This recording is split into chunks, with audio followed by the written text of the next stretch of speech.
I smoked weed every day. Right. Sniffing cocaine. So if I wasn't smoking, I was sniffing. If I wasn't sniffing, I was drinking. If I wasn't drinking, et cetera, et cetera. I just felt dirty. I felt embarrassed, humiliated, truly living in fear, frightened of absolutely everything, and losing concept of reality, increased paranoia. Yeah. I used to walk in the middle of the road at night time, talk to the sky, terrified of my own shadow, that intense paranoia, overthinking everything. Any task seemed like overwhelm. Yeah. Would you mind breathing in? Oh, this is hell. Yeah. Horrendous place to be, knowing that this was self-inflicted. Yeah. From the amount I was using, drinking. When I was able to look at my behavior, and feel disgusted at my mental health and how it went, I ultimately chose to put that up. Nobody forced me to put a substance in my body. That's what I mean. Absolutely. Nobody forced a drink in me. Nobody forced me to smoke or sniff. I did that myself. I chose to do that because I enjoyed the feeling and I loved it. What I learned about how destructive it can be is the illusion that it was choice was in actual fact using against my own will. I felt like I had no choice. Like, I don't know what not using looks like. I can't not drink. Yeah. I can't not use. I'm an advocate for whatever works for you. Yeah. And same. Before we dismiss anything, try it. Try it all. Because I tried every drug that was available to me. I tried every negative experience available to me. So I think, why wouldn't we try the same attitude in terms of recovery and what the solution is? I've tried controlled drinking, didn't work. I've tried swapping different alcohol strengths, didn't work. I've tried reducing drugs and using other drugs, didn't work. For me, I learned that abstinence was the way. I needed to abstain from the addictive behavior so that I can work through the origin from when it started to then work through. And it happens in that fashion, in that way. Threefold, right? You need to stop the acting out, no matter what it is. Yeah. Then you need to process the feelings and emotions, and then we can challenge the cognitive. Welcome to School of Rock Bottom with Oliver Mason. I'm an actor, a voiceover artist, and a recovery coach who's been sober 10 years. And I know firsthand that rock bottom moments can be the greatest teacher and the springboard for a beautiful life. And as you know, I interview fellow creatives and all inspiring people that have hit rock bottom, survived, and thrived. This is a podcast of hope and how to get out of the darkness into the light. And that's why I'm so excited today, because I've got the terrific Taner Hassan in the studio. How you doing, Taner? That is a very lively intro. I like it. Do you like it? It's all downhill from here, I'm afraid. Yeah, right, good. Okay, good.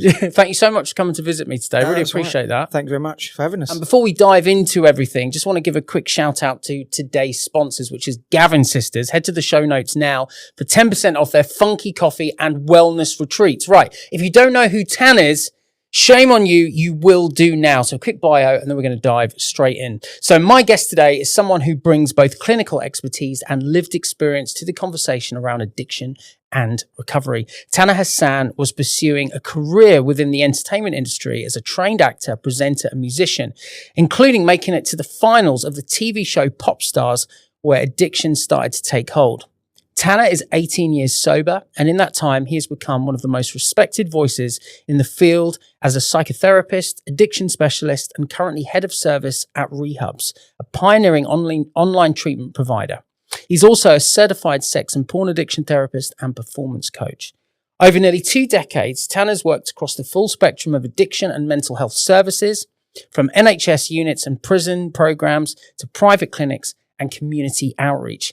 But what makes him stand out isn't just his qualifications, it's how he brings trauma-informed, person-centered recovery into everything he does. He's someone who doesn't just talk about change, he helps people live it. And today we're jumping into the lessons, challenges, and insights from a life spent on both sides of the recovery journey. Wow, what an intro. Shit, you've just hyped me up too much. Pretty good, isn't it? You can use that for your socials if you want and your website. I'm kidding, man. That's brilliant. Thank you so much for coming down today. I think you know how I always start the podcast. Yeah. I'm going to ask you to pick one of your rock bottom moments, but from that, we're going to get into the joy, the hope, the light, the recovery. Okay. Many, unfortunately, sadly, isn't there? There's many. I would probably say one of my worst rock bottoms was leaving the house at 4 a.m, convinced people are watching, the police are tapping in, and on autopilot, I just got the hell out of the house.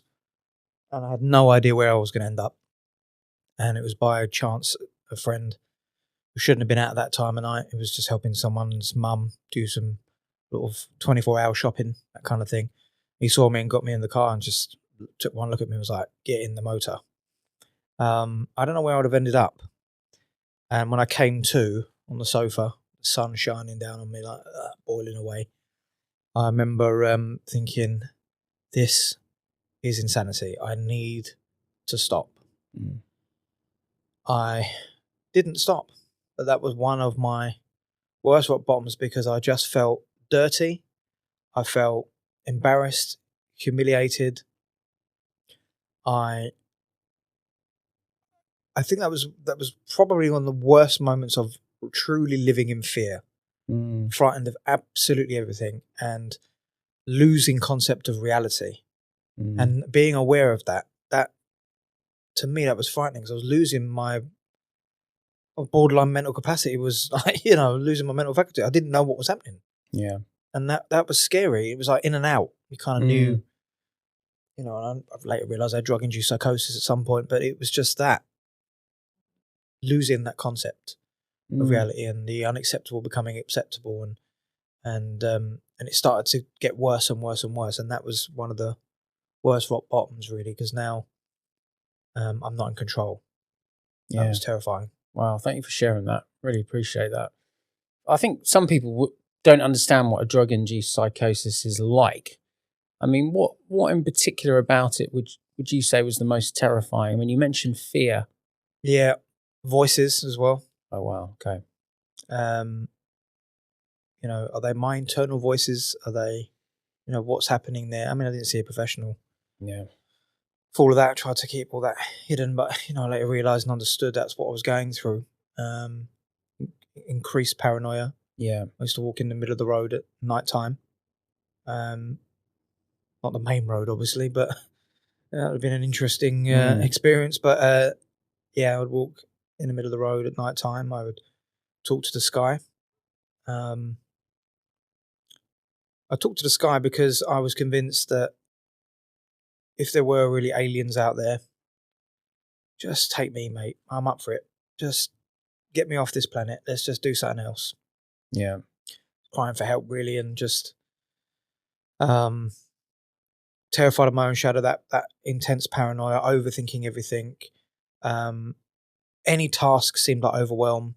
Yeah. Would you mind breathing in? Oh, this is hell. Yeah.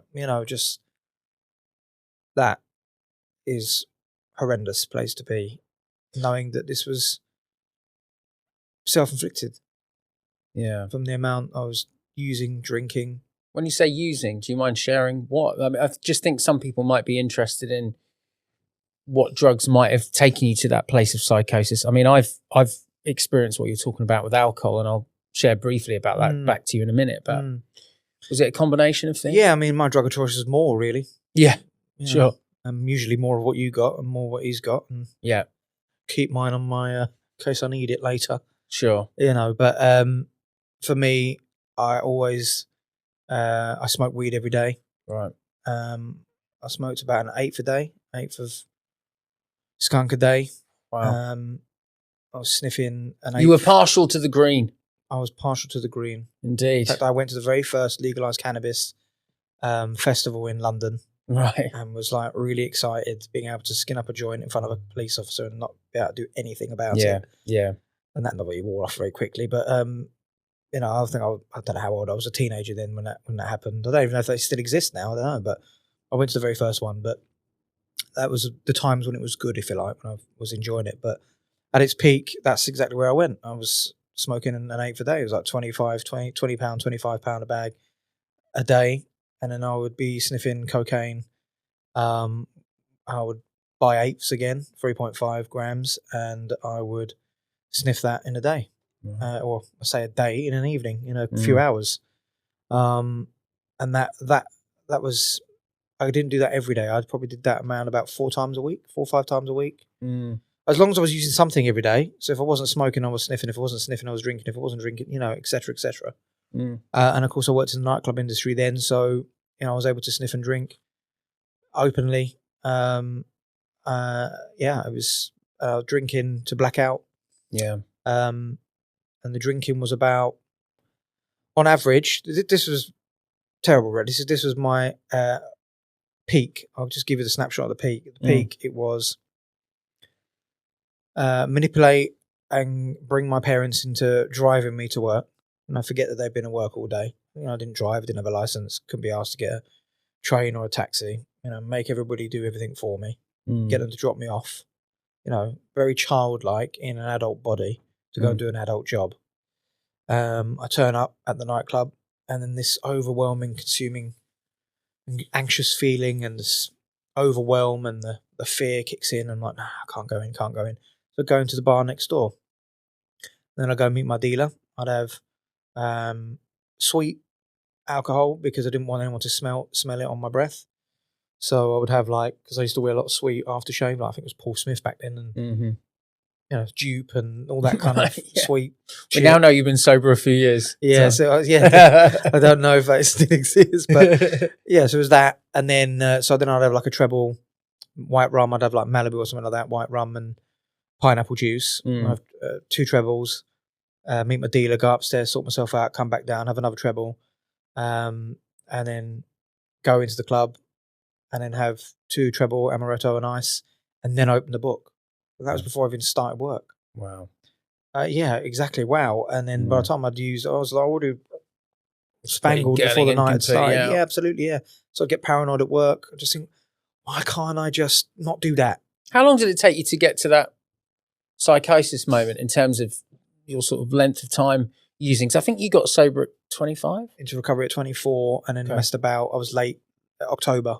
And it was 1st of October. Wow. I actually got, that's my sobriety date, 1st of October. Wow. So I'll be 19 on this October. It's amazing. And, congratulations. That's incredible. Yeah, thanks. And I came in kind of from my parents, really. I wasn't really ready. So I messed about. I stopped using but carried on drinking. Then the drinking took off. And very quickly, 6 months, it just got even darker. Then I was in blackout because I wasn't a blackout drinker before. Then I was drinking myself sober and all that kind of stuff. But it was that 4 a.m. job that I talked to you about, that rock bottom. There were many, what followed that was being at some other party and convinced someone was going to stab me, and I don't know to this day if that was true. That losing concept of reality, and then just all of that, the crash, the depression. I want to go anywhere. I didn't want to live anymore. It's a very, very scary place. So what age did you start using then and drinking? If I go right back, my first cigarette, I was 12. Right. And then I think I was quite a late starter, I think, in terms of, I say late starter. You're going to say 12 and a half now, aren't you? Yeah. 12 and a half, I was on a litre a day. I was about 14. I mean, I'd had drinks, parents with provision and sip here and maybe a bit there, but I remember going to my first house party. I don't even remember how old I was. I was at school. I know I was at school. So I was about 14, maybe 14. And completely self-obsessed. How I'm going to walk, how I'm going to talk, who's going to be there, how do I walk? Blah, blah, blah, blah, blah, just constant. Right. I have this can of Foster's and then nothing. Just peace and quiet.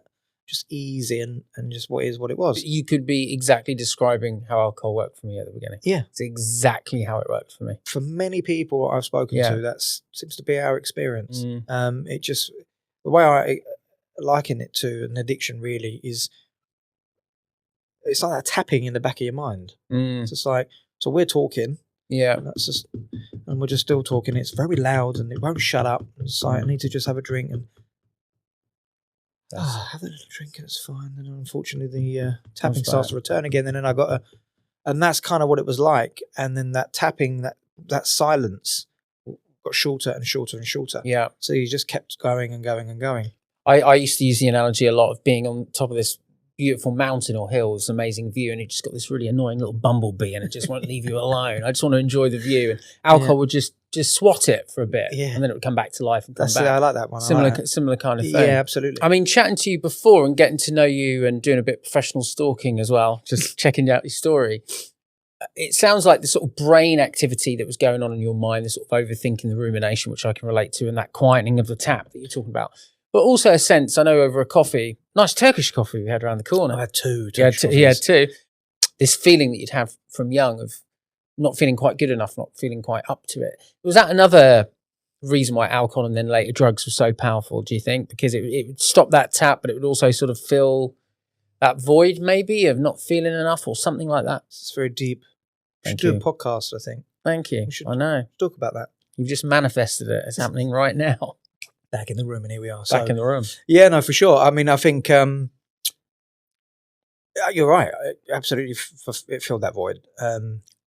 I think at the beginning, I wasn't aware that that's what it was doing. It kind of opened me up to different networks of people. Yeah. And it brought connection. So for me, drugs and alcohol was actually connection. Yeah, absolutely. Which is mad when you think about it, because we know that it's a disconnect, really. Yeah. But it connected me because I was still seeking the outside, the external factors. Yeah. And so to sort of drink with people that you wouldn't normally drink with, or you wouldn't hang around with, but because you've got that common, interest of drinking, there it is. And then the smoking, oh, you used it. Oh, you do? Yeah, okay. Yeah, when you come out of us and all of that. Yeah. So it gave me this illusion that I needed that to be accepted, to feel part of. That's all I've ever wanted to do, is be part of, because I was always made to feel that I wasn't part of, and that I was different and not to be accepted. And or that was my interpretation of what I experienced. So that kind of brought that in line, really. Yeah. And of course, I really enjoyed it. I loved the feeling. I loved the effect. Never liked drinking. I just liked the effect. I didn't like the way it tasted. I liked the effect. I think you're right. I think it starts off exactly that way for me as well. It all started off in sort of VIP lounges in the West End and all that sort of stuff. But eventually it's got me on my own. And actually I want to drink on my own, and I just want to be left alone. Yeah. I heard on another podcast recently that if you're bad in society, they put you in prison. And if you're bad in prison, they put you in isolation. And that's where addiction put me actually in isolation. But it's starting off as connection, exactly how you described it. It's a really good way of putting it, and that's absolutely true. My best using drinking, if you like, is when I was on my own. Yeah, same. Or I'd take one hostage, one person. Yeah. And we'd just sort of be there, and I could handle that. Crowds and people was just too much for my paranoia. You got to talk to people. Yeah, God, yeah. Hello, all right. Didn't want to do any of that. I'd just about make it to the off license at the end and back, and if I had to bump into anyone, it was like a disaster. Yeah, exactly. And so it was more containable. Yeah, to do that, and it was fun for a while until it was no longer fun. Yeah, and I did know at 19 I had a problem. 19, I absolutely knew. I was like, bit of a fiend here, boy. I do like to hit it a little bit hard. Yeah, and I never knew when enough was enough. I just never knew. I just go until pass out, or until there's no money left, or can't get anything else.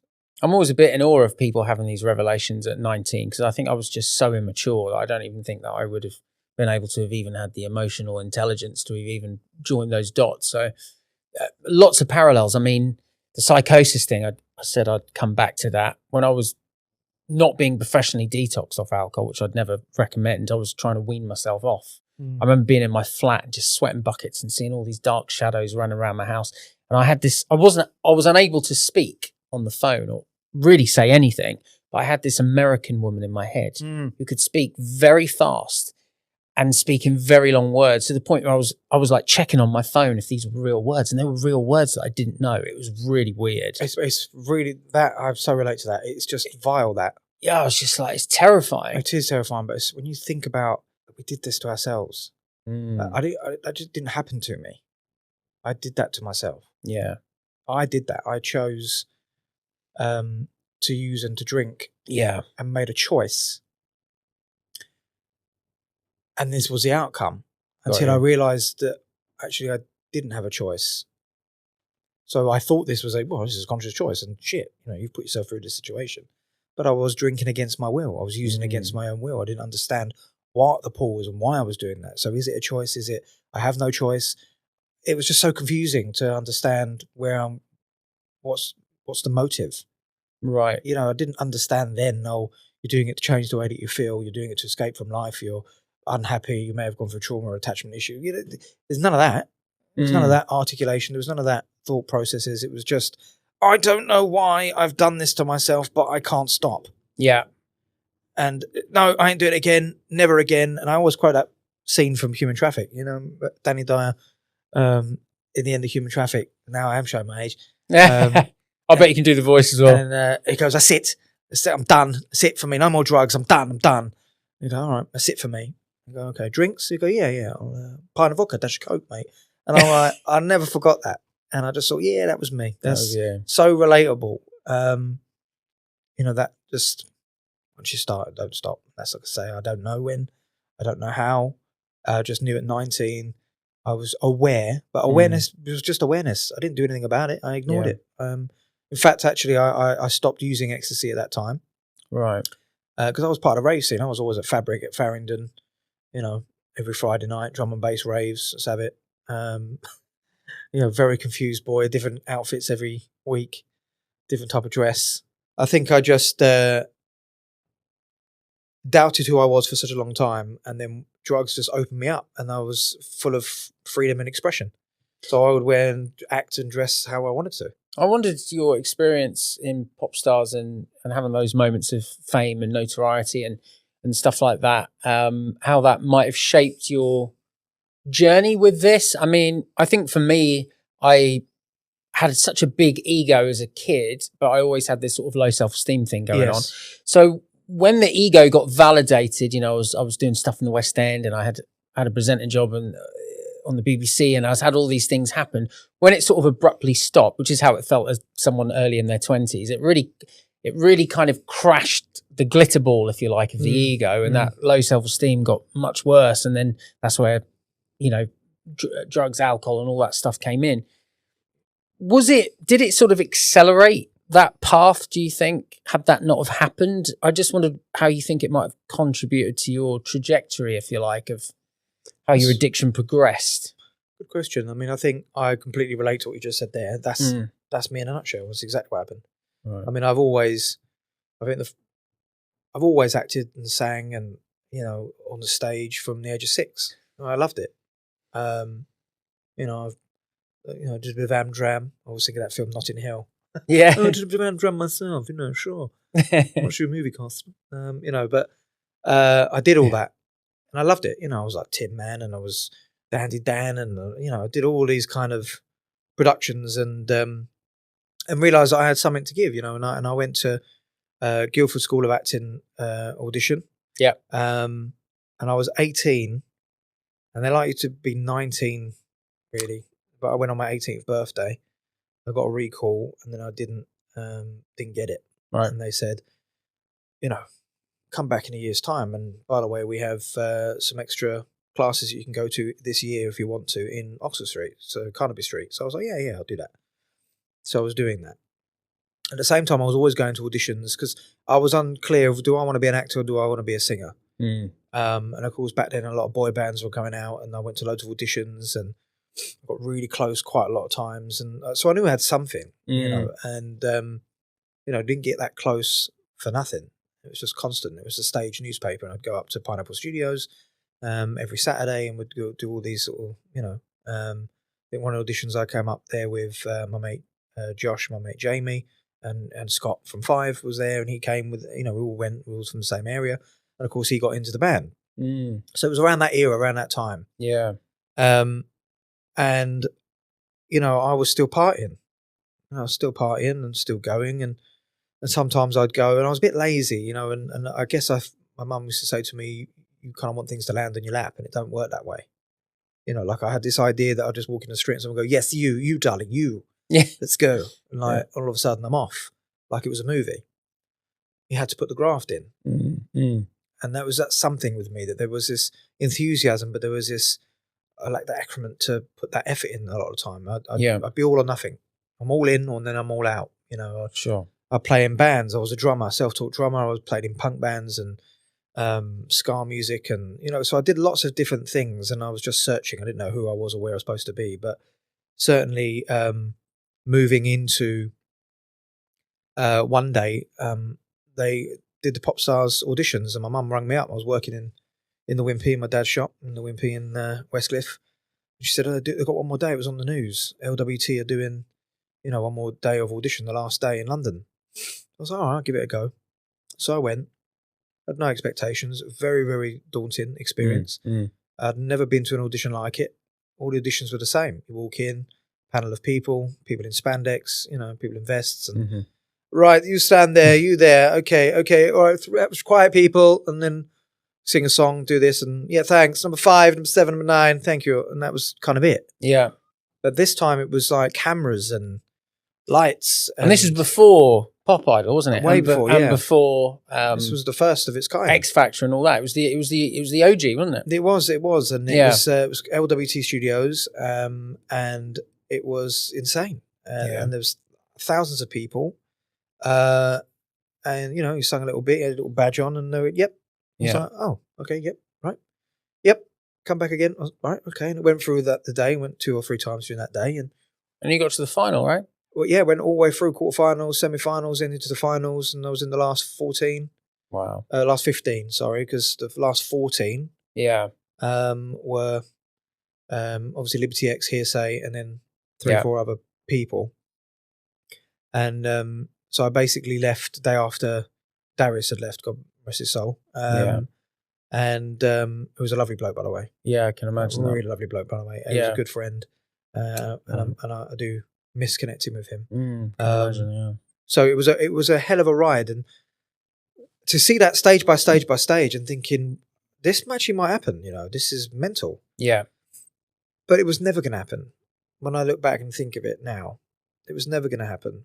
I didn't fit in to the idea of what they wanted. I could be in a group, but I was too individual, and they said that to me. That you need to be moulded. I kind of had an idea of where I wanted to go and what I looked like and how I wanted to be. And they said, look, I think you need to be a soloist.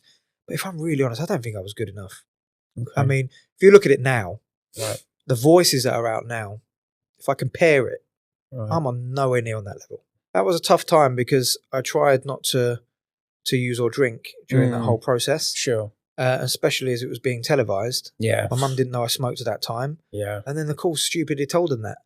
Don't film me smoking because my mum doesn't know I'm smoking. I was drunk. And so, of course, they're thinking, great, let's film him.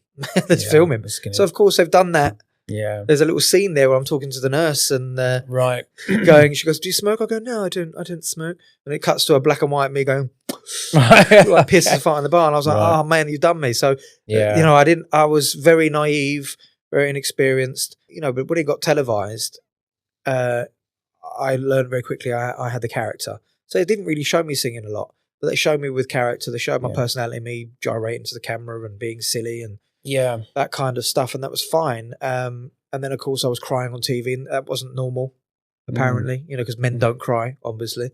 But, so then I'd go to auditions again and they'd say like, welcome, but there'd be no crying at this audition. And I was like, so it was humiliating. It was crushing and that kind of stuff, really. But is that after the it all ended, because of course it got televised like 4 months later.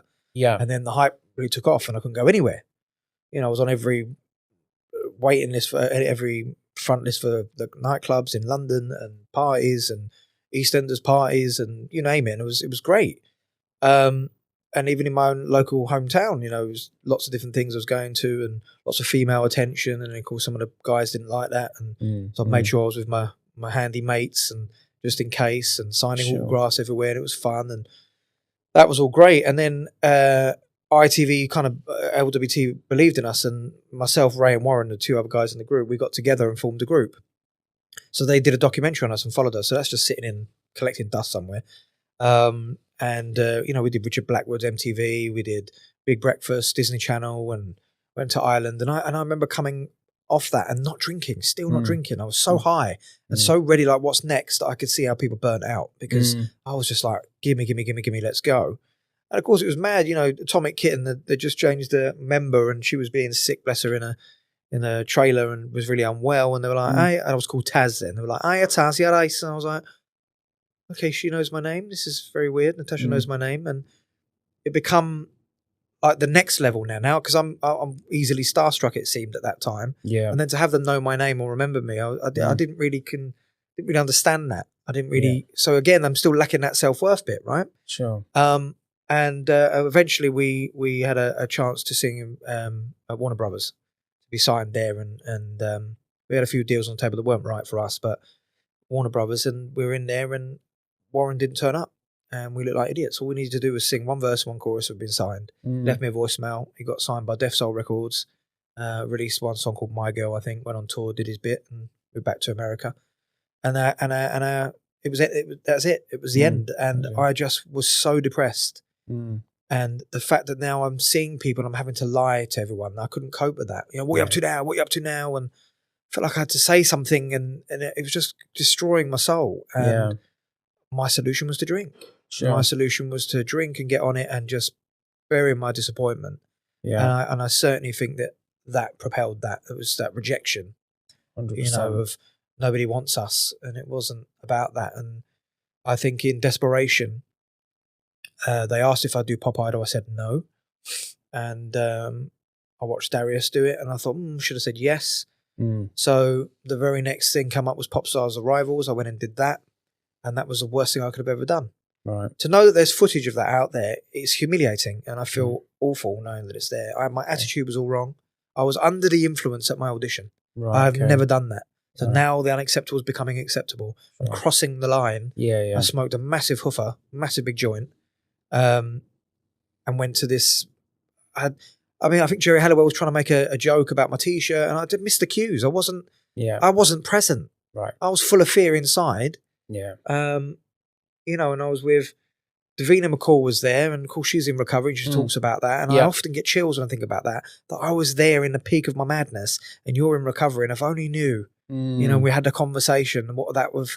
Have you ever crossed paths since? We've never crossed paths since. I have messaged her a few times, see if she'd remember, but she gets inundated, I guess, by lots of messages. But I'd love to one day to catch up with her, and just because that was a dark moment. Of course. And of course I went there, I was awful, I couldn't sing, I changed my song, I couldn't control my wobbles. I mean, it's more like an R&B voice. It sounded like I was trying to be an R&B singer. It was terrible. It was so awful. Okay. And I got slated for that. And then that got televised, and I'm still working in a job that's now televised. The humiliation that I felt, I mean, man, it gives me chills when I think back the situations I put myself in that regard, or something that I really wanted, that I thought I can't even do that right. Yeah, right.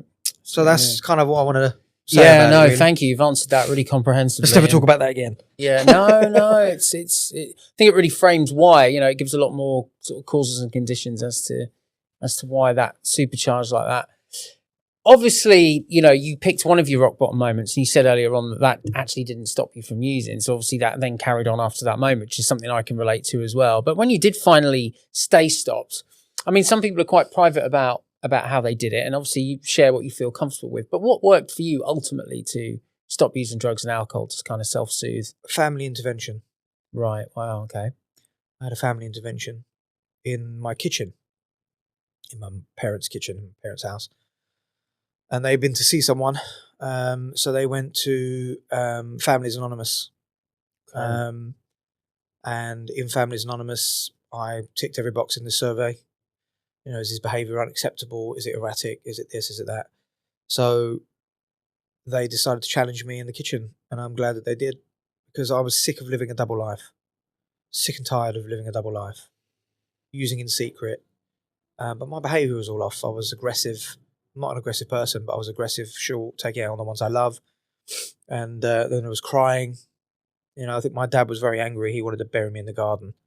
And my mum was like, listen, if we don't come correct, we're going to lose him. We'll be in a crack house before we know it. We'll never see him again. Can I just pick you up on something? Because I think family intervention gets a little bit of a bad press. It does, yeah. And people go, it doesn't work. It's got to come from the individual. I know in certain societies, the kind of family intervention is much more acceptable and the done thing. I just wondered what your perspective of that is now, like an intervention. I do them. I absolutely do family interventions. As a therapist, I facilitate those. It's amazing. I did one the other day, and they're powerful, and they're different, and they're emotional. The purpose of those is to really, the purpose is to support, really. It's to support that person who's suffering. Yeah. And of course, everyone is suffering. It's hard to differentiate who the addict or alcoholic is in that situation, because everybody feels hopeless. Everybody feels, what's the point? The boundaries are all gone. So it's hard to tell who's who. And we've all bled into these characters, right? So the purpose there is that me as the having the intervention to myself, I might think, my family don't get me, they don't understand, they don't fucking care, no one cares, and blah, blah, blah, blah. And then you hear, and someone, facilitates that and says, well, they do care, actually, and this is, you might not be thinking it now, but this is where they're coming from, this is what they're saying. So it kind of clears the air and lets everybody know that this is where we're at, we're worried about you. And is that part of a package? I mean, in terms of an intervention and then you go into a facility or a rehab, or can they be isolated interventions as well? There are many things like that. I don't do that personally. What I say is if you're looking for a family session, I've done more on posts. So people have come out of treatment and the family don't get me. I don't get my family, and it's so intense. And right, okay, let's facilitate some kind of family session where we can everyone work on their boundaries, and let's regroup again in a couple of months and see where we're at. I can offer things like that, and someone that might be considering treatment, or the family want them to go to treatment, but they're like, I don't want to go to treatment. My argument is, well, look, before we throw money at it and go to private treatment, have we done everything we can that's free of charge in the community? Great. Have we done anything? That should be a last resort. Because I think sometimes the family intervention thing, when people don't understand how it works, they sort of got this Jeremy Kyle kind of thing. Of course, you know, everyone comes in, intervention, right, and now we're in a car and you're going off to rehab. But it can just be, like you say, something that's done before maybe money's been spent. Yes. And other things. In your personal experience then, what happened next for you? So you had the family intervention. Shape up or ship out was the words. Right. So, and go to a meeting. Right. So that's what I did. I went to a 12-step meeting. Got you. And I hated it. I didn't want to go back. Sounds familiar to me. Yeah, I mean, just to let you know how warped my thinking was. I have nothing to offer. I'm really unwell. And I still had this ego, but low self-worth, low self-esteem. These two guys took me to a meeting. His name was Oliver and Big Nick. They all had these wonderful names, Big Ants Paul and Big Nick, Winnie Cleaner Dave, Ghetto Phil, like they have all these little names, right? And lovely characters. And so I'm in the back of this car. I'm thinking, they don't want to take me to a meeting. They would like to have sex with me. That's their plan. You know it. So I was thinking, right, I need to bite his neck and gouge his eye out because these are big fellas and I was like tiny. I was like 7 stone. Of course, they just took me to a meeting and then they took me home. They didn't have sex with me. They didn't put it on me. And then I felt rejected, bearing in mind I'm a heterosexual male. Wow. Okay. I was like, oh, this is, I didn't know that at the time. When I think back, and I can laugh at that now, and I just think, there it is, the wonkiness. 2 people wanted to help you, and there's your warped perception. And sorry to interrupt. Was that then like the thread then throughout your recovery, kind of the central spine, if you like? I mean, I think people wanted to have sex with me all the time. Well, yeah, obviously that. No, I meant the 12-step thing. I mean, I think there's a lot of debate, particularly online at the moment, about the best ways to get sober, the best ways to recover, blah blah blah blah. There's no best way. No, that's the answer. Yeah, there's no best way. Right, that is the answer. Yeah, keep it really simple. There is no best way. And I think 12-step fellowship gets a real bashing online. And I think it's because a lot of people are anonymous and they don't want to speak out. But, there is, I think, quite a lot of attack on 12-step fellowship. And I think it's quite interesting having someone like you who's clearly not only lived the life and bought the T-shirt, but incredibly well-trained in a clinical way as well, in a medical way. Yeah. And you're still advocating for it. I think that's quite a powerful message, actually. I'm an advocate for whatever works for you. Yeah, and same. Before we dismiss anything, try it. Try it all. Because I tried every drug that was available to me. I tried every negative experience available to me. So I think, why wouldn't we try the same attitude in terms of recovery and what the solution is? I've tried controlled drinking, didn't work. I've tried swapping different alcohol strengths, didn't work. I've tried reducing drugs and using other drugs, didn't work. For me, I learned that abstinence was the way. I needed to abstain from the addictive behavior so that I can work through the origin from when it started to then work through. And it happens in that fashion, in that way, threefold, right? You need to stop the acting out, no matter what it is. Yeah. Then you need to process the feelings and emotions, and then we can challenge the cognitive. Yeah. You know? Yeah. So very DBT-like in the senses that we don't dismiss how you feel, but we're challenging your behavior. You're feeling this way, but you're acting out. How is that working out for you? Well, it isn't. Right. So we need to look at other coping strategies, understanding where it came from. And for me, I didn't like the 12-step model because it mentioned the word God in it.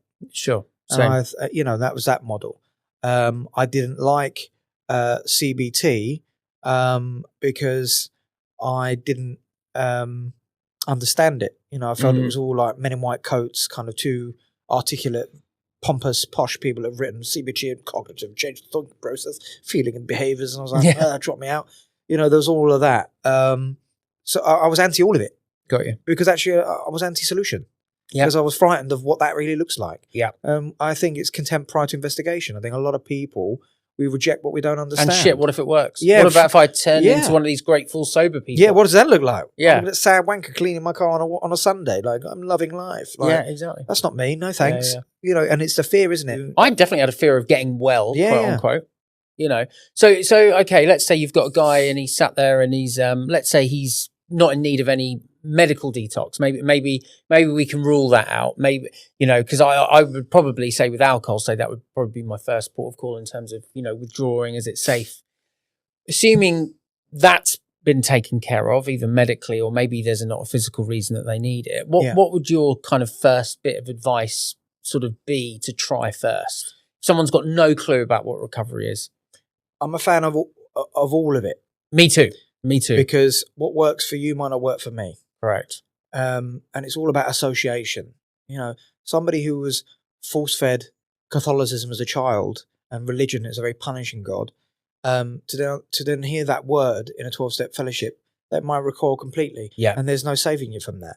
If you stick around and learn and you realise that what it actually means is not the guy with the white beard up in the sky, it's not in that sense. And it was because the mothership who created Alcoholics Anonymous, for as an example, believed that it was the man who had found faith that was important, not the fact of what faith he actually had. And that's what started him thinking. And Carl Jung was a big part. It was a big part of help shaping the 12-step program, which is a program of looking at yourself. Linda McCartney followed the program, wasn't an alcoholic, said it would all be better people because it's a program of action and looking at yourself. It's a guide to life that someone like my nan in Cyprus just does every morning, and that's her life, I need a program to get right with the world, so I'm right with myself and in the world. So I kind of liked that, and I liked the idea. It's very good for extroverted people. Let's have it right. 12-step is good for everyone, but extroverts get on really well with that because we need people. Yeah, I'm an extrovert. Yeah, I don't know, I think that's pretty obvious.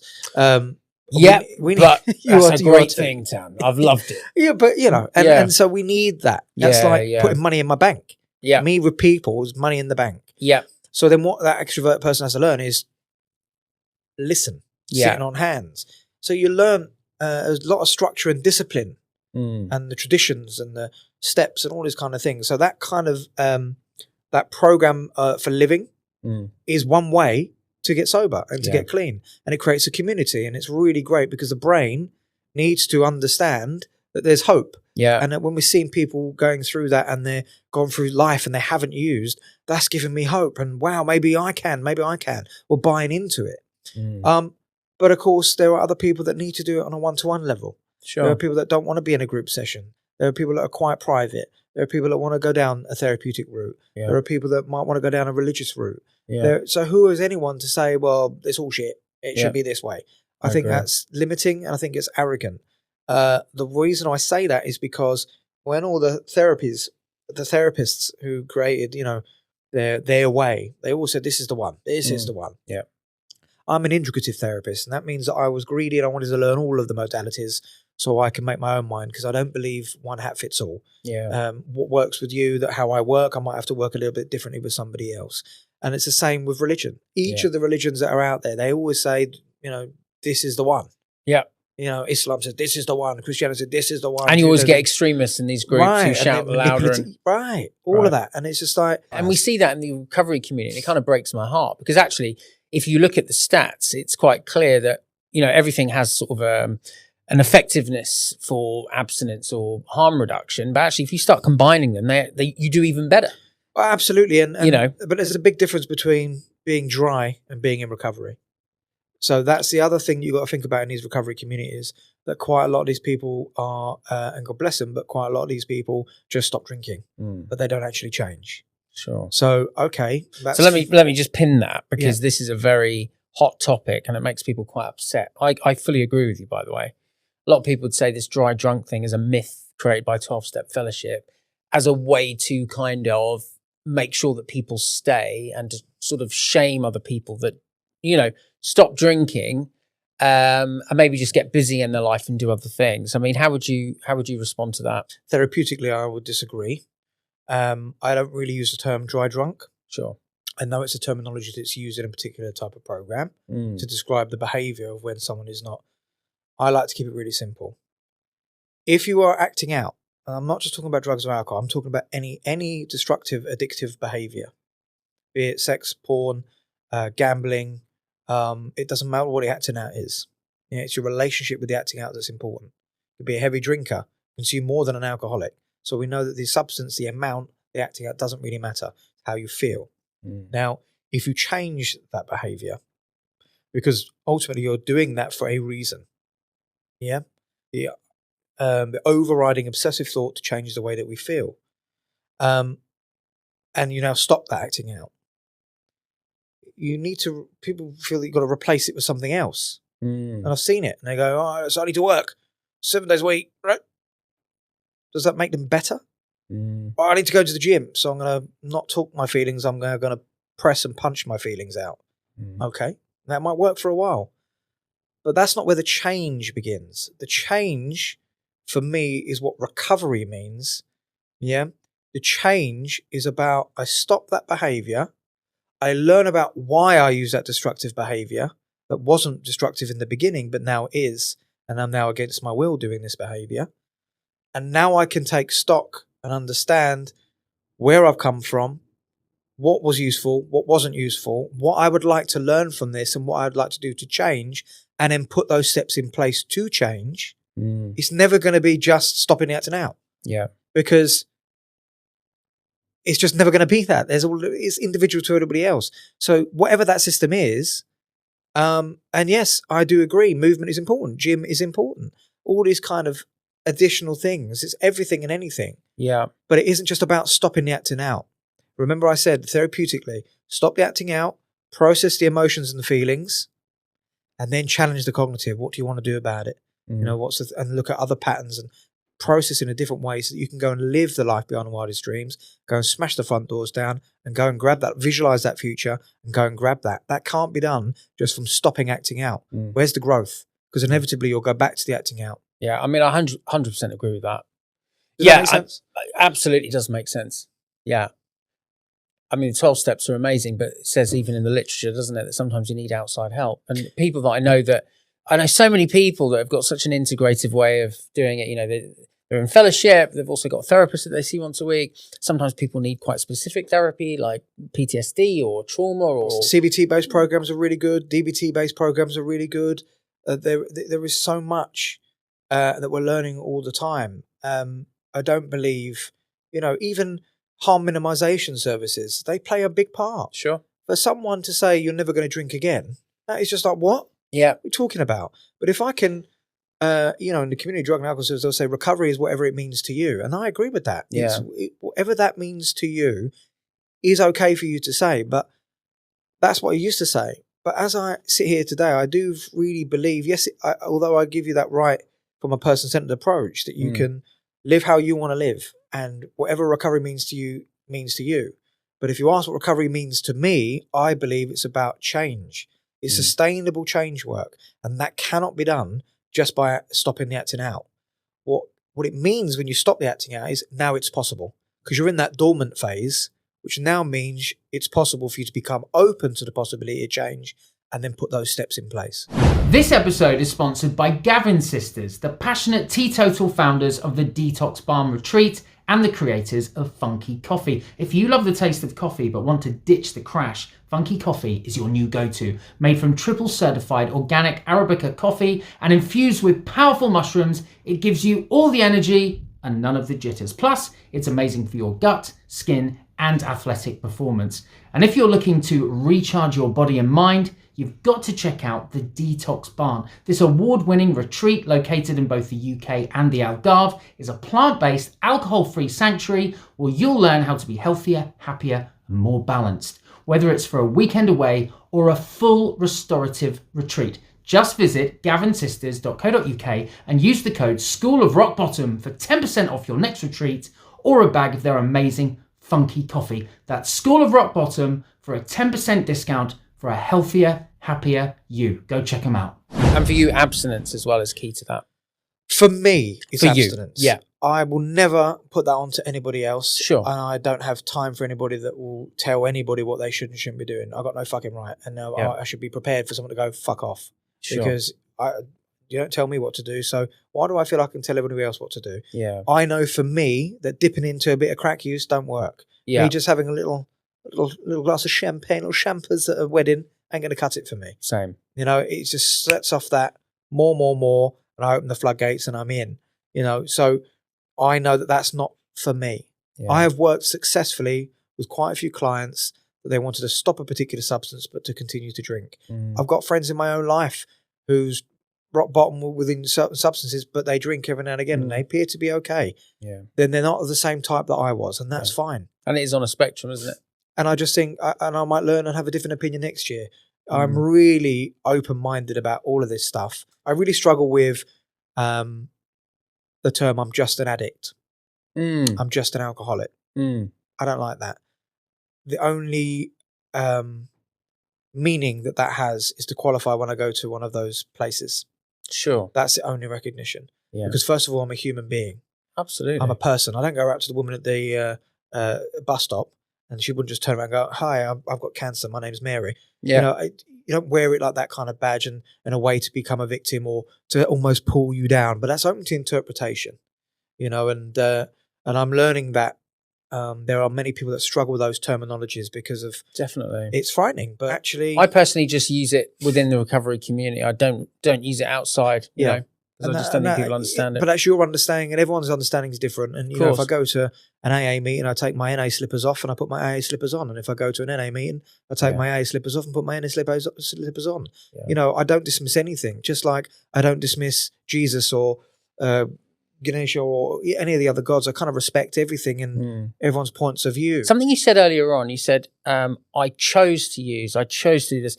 I don't want to sort of put you in a corner with a kind of sort of clickbaity question, but I think some people might have heard that earlier on and thought, did you mean that addiction is a choice? I just wanted to give you the space to kind of clarify maybe what you meant or didn't mean. Yes, okay. When I was able to look at my behaviour, you know, and feel disgusted at my mental health and how it went, I ultimately chose to put that up. Nobody forced me to put a substance in my body. That's what I mean.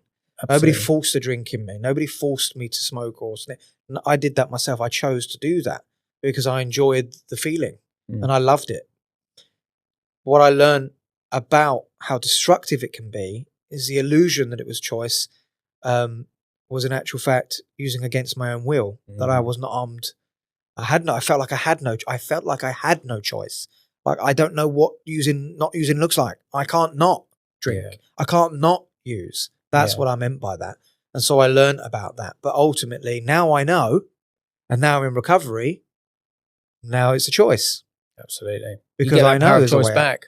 Exactly. I know there's a way out. So I can't go, "Oh, yeah, well, I'm just an addict. I didn't know." It's like, you do, well, you know now. Absolutely. You know, you've got the insight, you've got the understanding. So now it's a choice to shut down or pull away or to start letting all those bad behaviours back in if you want to. 100%. It's exactly how I see it. It started off as a choice and then the choice got taken away. I guess it is a very simple way of putting that. Oh, Tan, I can't believe we're out of time. That hour has absolutely flown by. What an inspiring conversation. I've really loved having this conversation with you. You know, and, you know, those words, we do recover, is absolutely true. You know, for what a journey you've been on, and now giving back and doing all these amazing things. Absolutely. Thanks again for coming down. Thank you very much for having me. Appreciate it. It's been brilliant. Guys, please head to the show notes now. You're going to find loads of links on how to connect with Tan and all the amazing things that he does. If you're listening to this on Spotify or Apple, please give us 5 stars, write a review, really helps the algorithm. If you're watching this on Spotify, hit subscribe, leave me and Tan a comment. It would be great to connect with you there.